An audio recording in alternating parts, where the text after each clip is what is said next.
പാതിവില CSR തട്ടിപ്പിൽ മുദ്ര charitable സൊസൈറ്റിക്കും തനിക്കുമെതിരെ ഉയർന്ന ആരോപണങ്ങളെല്ലാം രാഷ്ട്രീയ പ്രേരിതമാണെന്ന് പെരിന്തൽമണ്ണ MLA നജീബ് കാന്തപുരത്തിന്റെ പ്രതികരണം. മന്ത്രി വി ശിവൻകുട്ടിയുടെ വാക്കുകൾ വിശ്വസിച്ചാണ് ഇവരുമായി സഹകരിച്ചത്.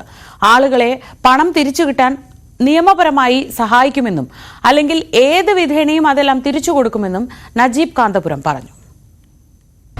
എന്നെ ഈ പരിപാടിക്ക് വിളിച്ചപ്പോൾ ഞാൻ തീർച്ചയായിട്ടും നമ്മുടെ അനന്തുവിനെ നല്ലവണ്ണം ബന്ധമുള്ള കക്ഷിയാണ്.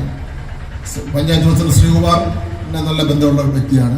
പക്ഷെ ഞാൻ വന്നത് പിന്നെ പുതിയ ഒരു പ്രസ്ഥാനമാണ്. നമുക്ക് ഈ കാലഘട്ടത്തിൽ ഒന്നും വിശ്വസിക്കാൻ പറ്റില്ല. സന്നദ്ധ സംഘടന എന്ന് പറഞ്ഞ് വിശ്വസിക്കാൻ പറ്റില്ല. പക്ഷെ എനിക്ക് ഒരു ഉറപ്പ് വന്നത് CN രാമചന്ദ്രൻ നായർ സാറും അതുപോലെ തന്നെ ആനന്ദകുമാർ സാറും ഇതിന്റെ തലപ്പത്തുണ്ട് എന്നുള്ളത് കൊണ്ട് തന്നെ എനിക്ക് അതിന്റെ ഒരു ബുദ്ധിമുട്ടും ഉണ്ടായില്ല.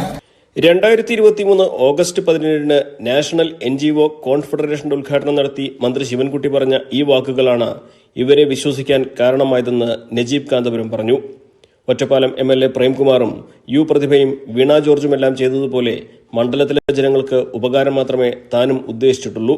പെരിന്തൽമണ്ണയിലെ മുദ്ര ചാരിറ്റബിൾ സൊസൈറ്റി എല്ലാ നിയമങ്ങളും അനുശാസിച്ച് എല്ലാ മാനദണ്ഡങ്ങളും പാലിച്ച് പ്രവർത്തിക്കുന്ന അംഗീകാരമുള്ള ഒരു NGO ആണെന്നും കോർപ്പറേറ്റുകളുടെ ഫണ്ട് മാത്രമാണ് സഹായമായി സ്വീകരിച്ചിട്ടുള്ളതെന്നും അദ്ദേഹം പറഞ്ഞു.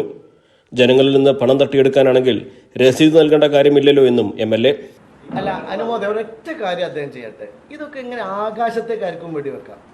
ഇവിടെ ഈ പൈസ തന്നതിൽ ഒരു കൊടുവള്ളി എന്നുള്ള ഒരാളുണ്ടെങ്കിൽ കൊടുവള്ളിയിൽ നിന്ന് ₹1 കിട്ടിയത് എനിക്ക് ഓർമ്മയില്ല. ₹1 ഞാൻ പിരിക്കാൻ പോയിട്ടുമില്ല.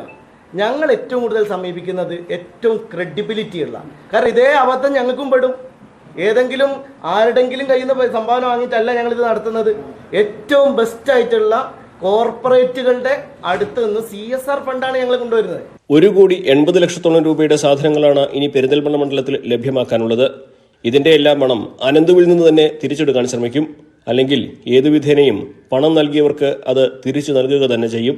ഇവന്റെ കയ്യിൽ നിന്നാണ് പണം വാങ്ങേണ്ടത്, അത് ഗവൺമെന്റിന്റെ സംവിധാനമാണ് ഉപയോഗിക്കേണ്ടത്, അതെല്ലാം ഉപയോഗിക്കും. നിയമ പോരാട്ടം നടത്തും ഏതറ്റം വരെ. പെരിന്തൽമണ്ണയിൽ CPM നടത്തുന്നത് വെറും രാഷ്ട്രീയ ലക്ഷ്യം വെച്ചുള്ള നീക്കങ്ങളാണ്. അതെല്ലാം ഉണ്ടയില്ലാവിടികളാണെന്നും നജീബ് കാന്തപുരം പരിഹസിക്കുന്നു. എന്നാൽ നജീബ് കാന്തപുരത്തിനെതിരായ ആരോപണങ്ങൾ തുടർന്നും ഉന്നയിക്കാനുള്ള നീക്കത്തിലാണ് ഇടതുപക്ഷം. ന്യൂസ് 18 മലപ്പുറം.